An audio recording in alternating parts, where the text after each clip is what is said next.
Everything we come into contact with has the potential to influence our taste. So the art of living well includes the art of feeding your input stream. In this episode, I want to talk about how we can curate our interests in this age of overwhelm when there's just so much information coming at us from all angles at all times, and then how we can cultivate our sense of self through that, how we can pick and choose what we like and start to develop, taste, personal taste, because it's a thing that we don't really talk about that often, but is really important.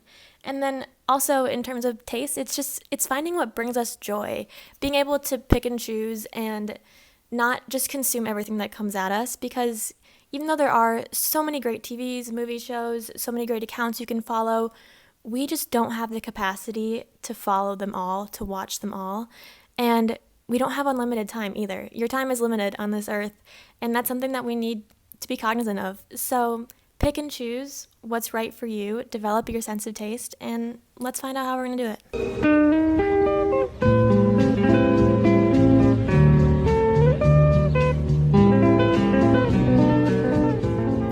Hello and welcome to another episode of Vaguely Related. You'll notice I have a little bit of a different background right now.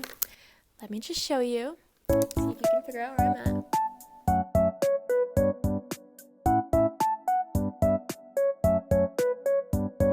I'm in San Francisco. I just got here like a week and a half ago.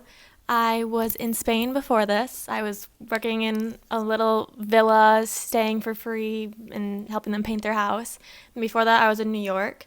And now I'm here. And I moved here without knowing anyone, and that is surprising to a lot of people that I've told, and it's crazy to me too, because every day I'm here, I'm like, why did I do that? But it has made me think a lot, and I've had a lot of time to reflect because I've been with myself a lot as I moved here. So the questions that I have this week for this episode are all kind of related to being prepared to introduce yourself in a new space and finding out who you are when you are alone. And so these questions that I had were, how do I introduce myself when I'm in a new space, when I'm in this place where I don't know anyone and I have to make all new friends? Is it by my job and what I get paid to do, or is it by the hobbies that I have, by the interests that I have, by the things that I like to do when I'm on my own? Or is it by the person that I've intentionally crafted myself to become? And then again, now that I'm in this new space, how do I continue to create this person that I want to be? How do I continue to grow? And how do I intentionally influence my own life instead of letting influencers tell me what to do and how to be? So I want to use this episode to give people the tools and to give myself the tools even to help discover how to create your own persona and cultivate a really specific sense of self. First of all, I want to start out with what a sense of self really is. And there's plenty of philosophers who have different ideas on this, but I really like Carl Rogers' idea on the self-concept. Carl Rogers defined self-concept as being made up of three main parts: your self-esteem, your self-image, and your ideal self. Self-esteem is your inner feelings about yourself and how you judge yourself, while your self-image is how you perceive and understand yourself in relation to others, and your ideal self is the person that you want to become. Where they intersect is your self-concept, and your self-concept helps inform and define your relationships, your values, and your own characteristics. In the same way that people talk about manifestation today, Carl Rogers had the theory of congruence, which is the alignment between an individual's actual self, who they are and their experiences, and their ideal self, which is who they aspire to be. So just like manifesting your future goals, it's mentally preparing yourself for the kind of success you're dreaming of, and first becoming the kind of person who can withstand that kind of success before you can ever think of achieving it. But aside from even goals or success, what congruence is at its core is really about accepting yourself and finding inner peace. And the way to discover your sense of self is to regularly examine how you think and feel about every interaction that you have during the day. So it's just introspection, really, which I say just, but that's not something that a lot of us are doing. Journaling is a great way to do that, but even just pausing and taking a second and thinking about how does this make me feel, instead of going through the motions and allowing yourself to consume and be influenced. And it's this very process of self-examining that Carl Rogers believes is what can allow a person to enter personal growth and change. Without introspection, without first accepting the period of life that you're in currently, you can't change. And it almost sounds like a weird paradox, like you first have to accept exactly where you are to move any further. But it also makes so much sense, because if I was not paying attention to the feelings that I had when I was in New York, when I was in a 9-to-5 job, that just made me feel creatively unmotivated, made me feel not useful, not using the talents that I had, and made me feel like I was wasting my time, then I wouldn't have been able to look inside myself, realize that I had to take a step back from that, and I wouldn't have had these amazing experiences that I had, wouldn't have been able to go to Spain for 3 months. That was crazy. And then I wouldn't be here right now where I'm in San Francisco, and I think it's a good thing. I have not had the time to totally tell you yet because it's only been a short week, 2 weeks, but hopefully by next episode I'll be able to tell. And I mean, it's beautiful here. I will put some videos in of hiking and stuff if anyone cares.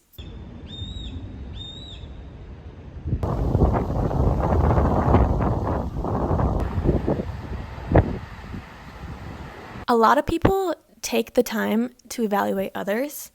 They spend a lot of time judging others, but when that's turned in on themselves, many people do not spend that same amount of time thinking about themselves. And that's not in a selfish way. This is in a self-reflective way, which actually is the opposite of being selfish, because when you are self-reflecting, you are acknowledging that you want to put in the work, that you want to grow and change and become a better version of yourself, which is beneficial for everyone around you in every relationship. And when you do think of yourself, try to think of yourself positively. Try to believe in this person that you want to become, because thinking of yourself as a work in progress rather than the final best version of yourself can take a lot of that pressure off and can help you as you try to grow and become that version that you want to be. And another really important distinction that I think is really important to mention is that you are not your job and you are not the amount of money you make. When I first moved to New York, one thing that I noticed is that whenever I was getting introduced to anyone or I was introducing myself, it was always the job that was first. Everyone says, "Hi, what's your name and where do you work? Hi, what's your name and what do you do?" Like, that's the thing that defines you. That's what this is about. This is about how you introduce yourself, how you create your persona, and getting to know yourself. So if we're not our job, we're not the money that we make, we're not the things that we do, who are we? Maya Angelou says that you are the sum total of everything that you've ever seen, heard, eaten, smelled, been told, forgot. It's all there. Everything influences each of us, and because of that, I try to make sure that my experiences are positive. And the philosopher Nietzsche says that the most effective way to find yourself is to let the youthful soul look back on life with the question, what have you up until now truly loved? What has drawn your soul upward, mastered it, and blessed it too? Set up these things that you have honored before yourself, and maybe they will show you in their being and in their order a law which is the fundamental law of your own self.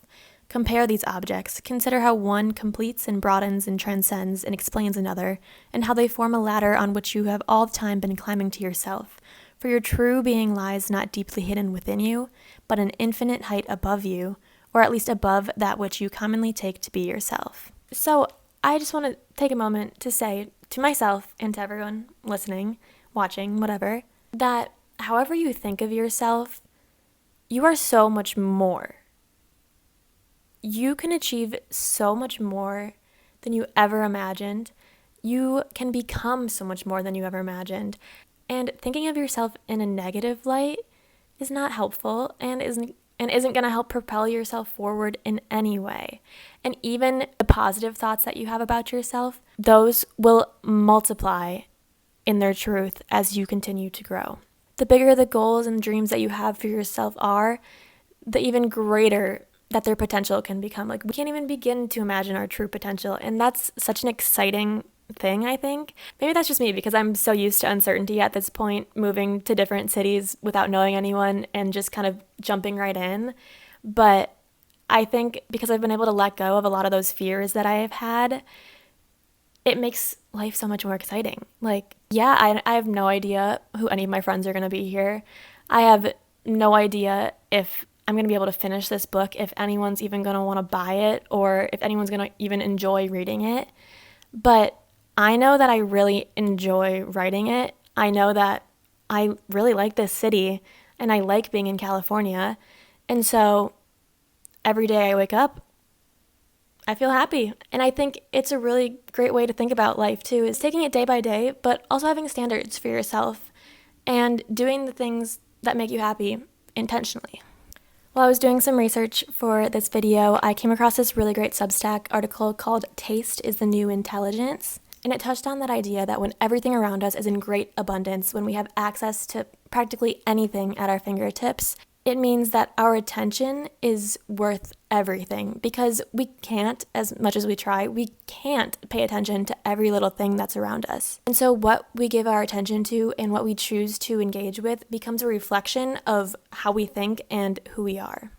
And it's a different way to think about it than intelligence is usually thought about, because people usually think that the most intelligent people, or the way to get the most intelligent, is to read the most amount of books, is to consume the most amount of, documentaries, is just to know the most.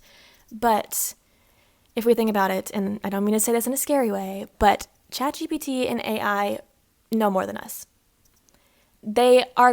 AI is going to know more than us in every way possible. It's just, you can't beat that.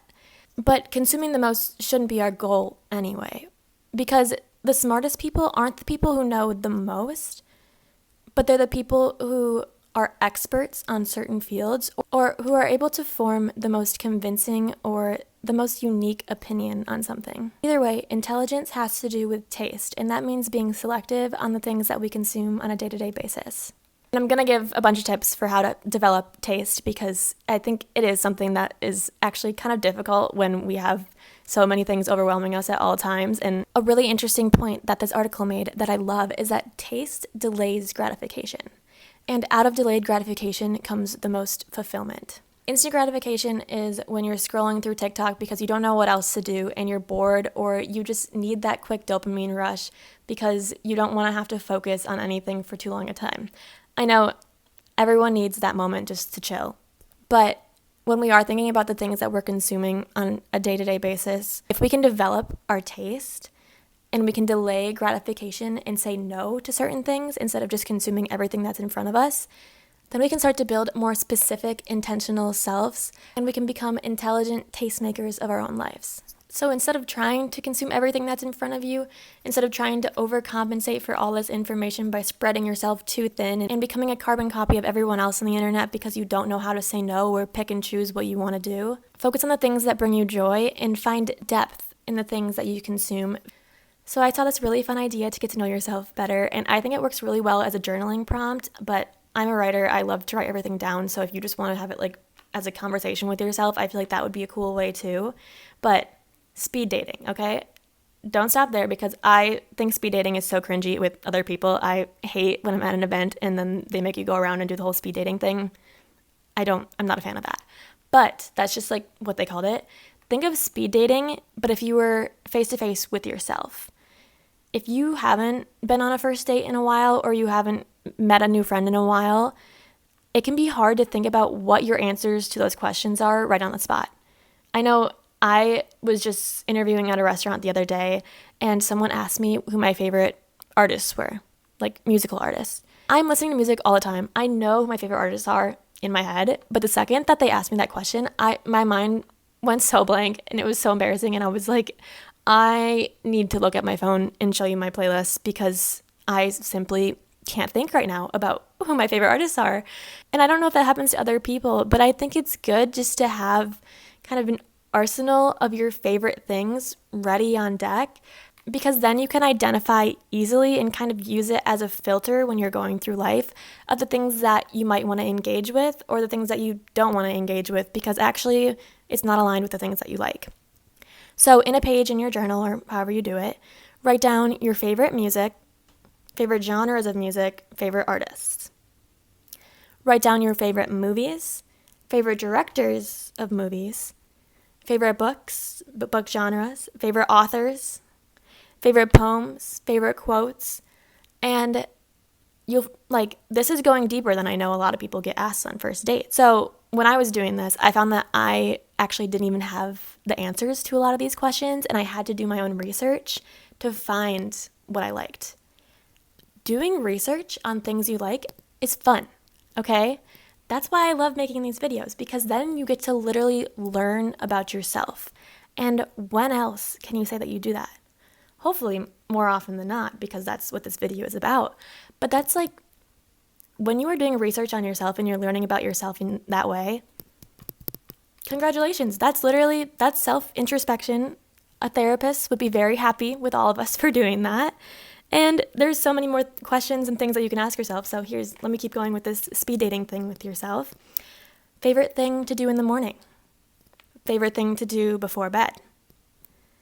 Favorite flower? Favorite color? Favorite scent? And be specific with it, okay? And if you don't know, that's so exciting because you can make these self-discoveries right now.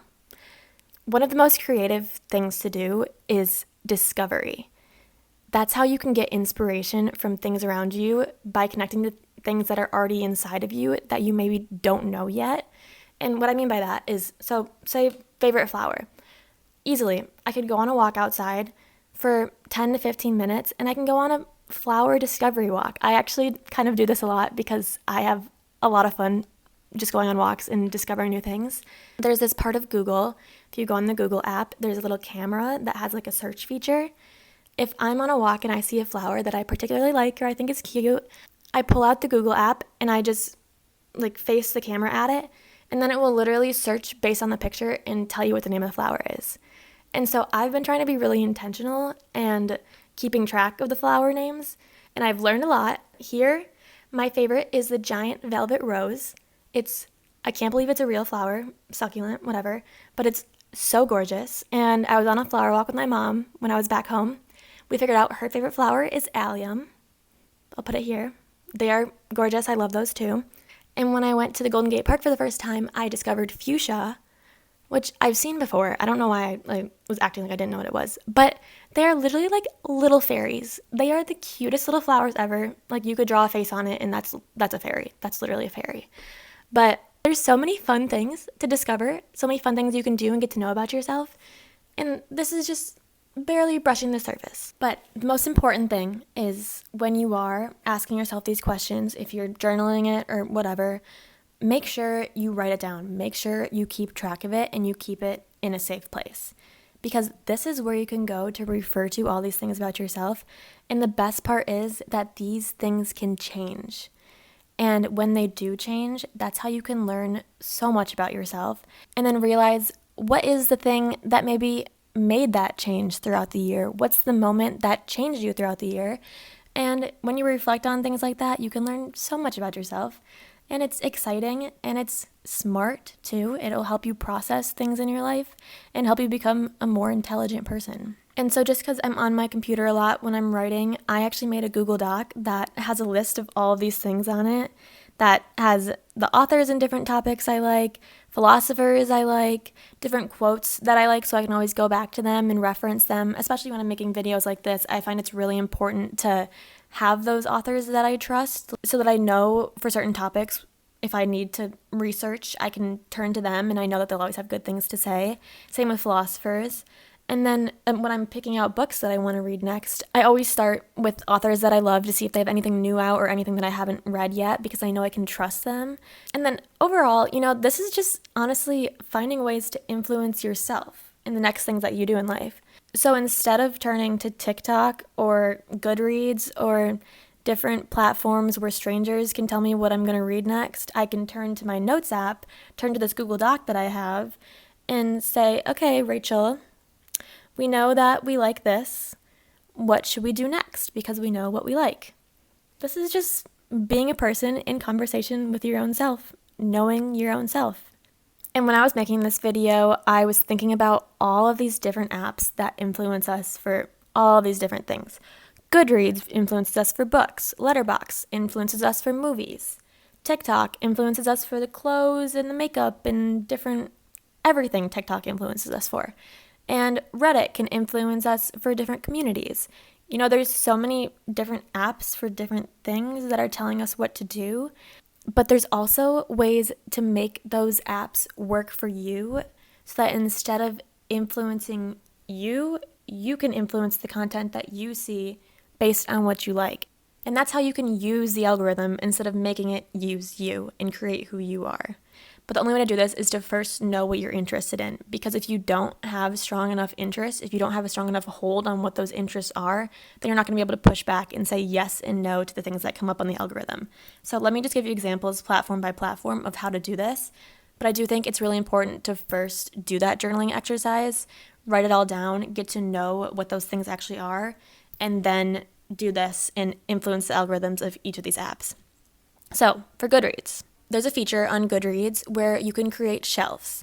People do this in many different ways, but if you can start to shelf out your favorite books by genre, by mood even, books that you like to read when you're sad, books that you want to when you want a happy read, books that you want to read when you're on vacation, books you want to read when you're on an airplane, things like that, then Goodreads will start to recommend you different books based on the books that you have already shelved or liked or read. This honestly is going to make your reading experiences so much more enjoyable, and you'll have so many more 5-star reviews too, because if you're using just the homepage that they have on there, that's just recommending the most popular books. And I know that I like a lot of books that people don't tend to like.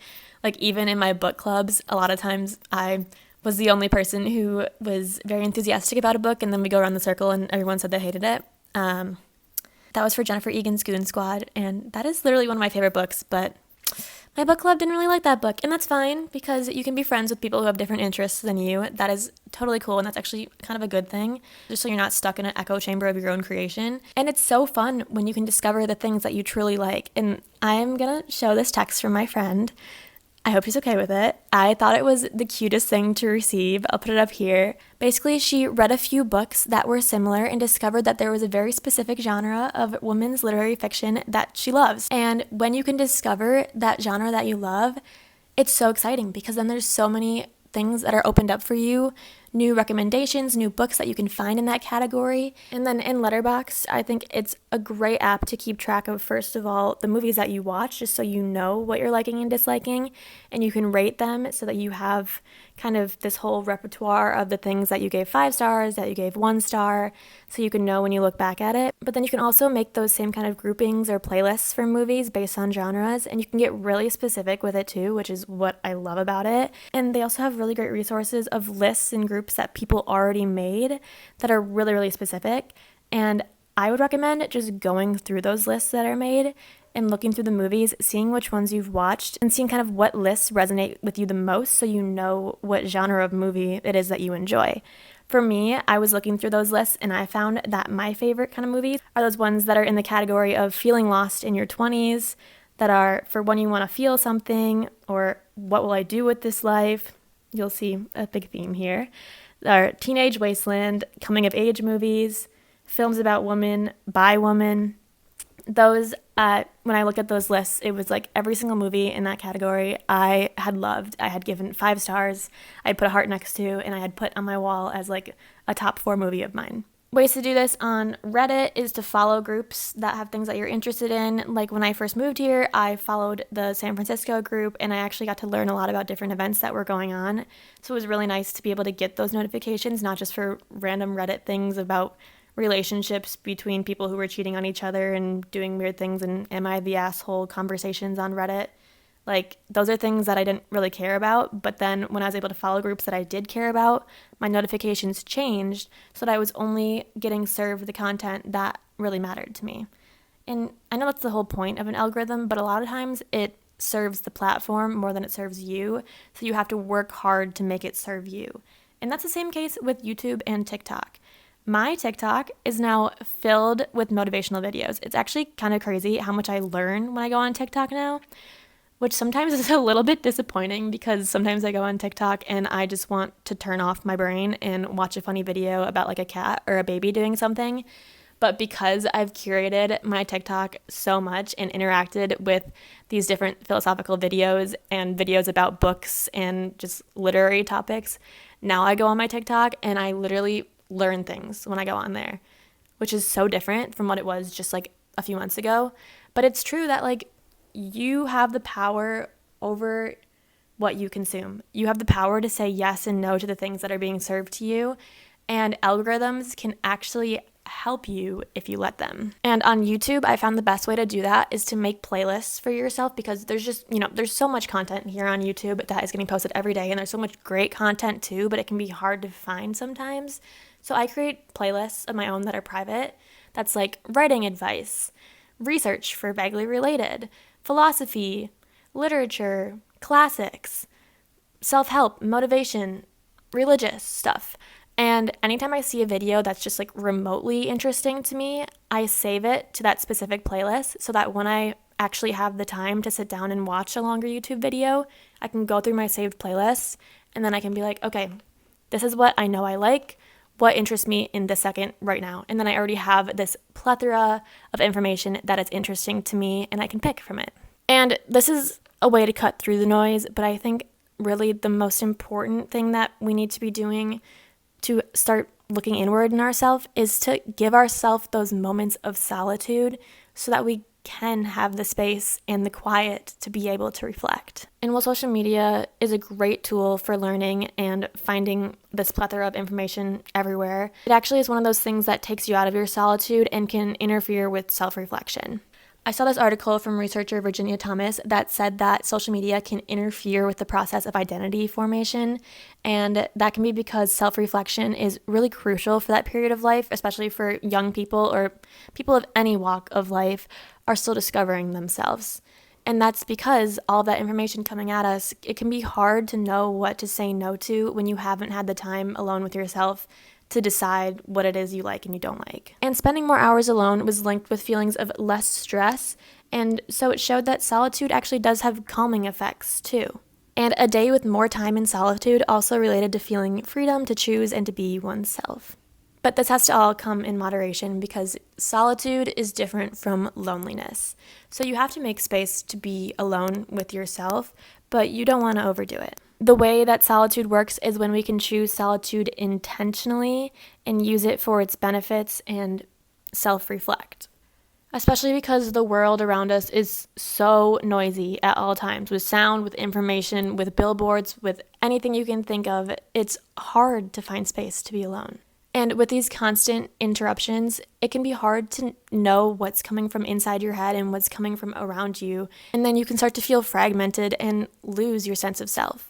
And then one of my favorite philosophers, Soren Kierkegaard, has this really great quote on solitude that says, "A man who as a physical being is always turned to the outside, thinking that his happiness lies outside of him, finally turns inward and discovers that the source is within him." It's almost comforting to know that everything that we need to be happy is with us right now. It's within you right now. And all you have to do is allow yourself to hear the thoughts inside your own head.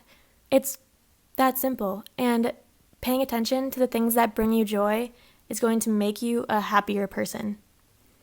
It's almost like all of these things make so much sense when I'm finally saying them out loud. And they seem so simple. But yet, they're things that even a few years ago, I was not practicing or paying attention to at all. And I know a lot of people aren't paying attention to at all either. So if you want to start right now, getting to know yourself so that you can introduce yourself to a new crowd of people, or just so that you can find out what makes you happy and start developing that really specific personal taste of yourself, what you can do is start making that list of those things that you like.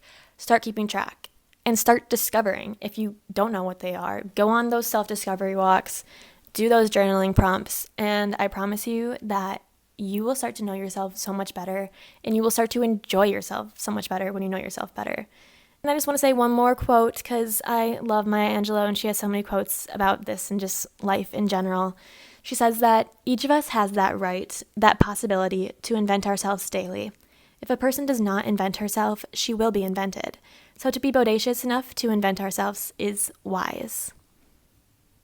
Just by watching this video, you are being a more intelligent, more wiser person, and you are embarking on this whole growth journey. So hats off to you, and I guess I will give you an update on where I end up on my journey, and hopefully by next episode I'll have some more San Francisco updates to share.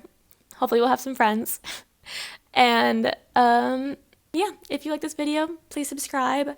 I haven't decided what my topic is for next week's video yet, but hoping to do that soon. So if you have any questions, leave them below, and have a great rest of your day and week. Bye.